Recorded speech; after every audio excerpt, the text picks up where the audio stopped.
Емшара алгоритмі. Өзіңізді науқасқа таныстырыңыз, емшараның мақсаты мен барысын түсіндіріп, келісімін аламыз. Қолымызды гигиеналық деңгейде өңдеп, медициналық қолғапты киеміз. Науқасқа ыңғайлы қалып беріп, қолын жазуын сұраймыз және шынтақ иілісіне жасықшаны қоямыз.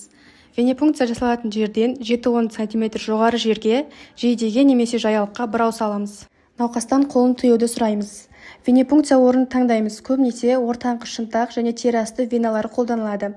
Бірінші мақта тампонымен венепункция орнын периферияға дейін айналдырып, спиртті мақтамен сүртеміз. Екінші мақта тампонымен венепункция жасалатын орынды сүртіп, құрғағанша күтеміз.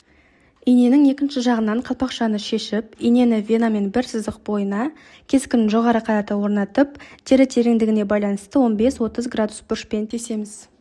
Пробирканы ине ұстағышқа тірелгенше қойып, қан пробиркаға түсе бастағанда бұрауды алып тастаймыз. Өзімізге қажетті мөлшерде қан алып, пробирканы ұстағыштан шығарамыз, ақырын аударамыз.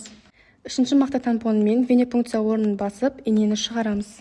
Сынаманы толтырғышпен араластыру үшін пробирканы ақырын 5-6 рет аударып, лабораторияға жолдамамен бірге жібереміз.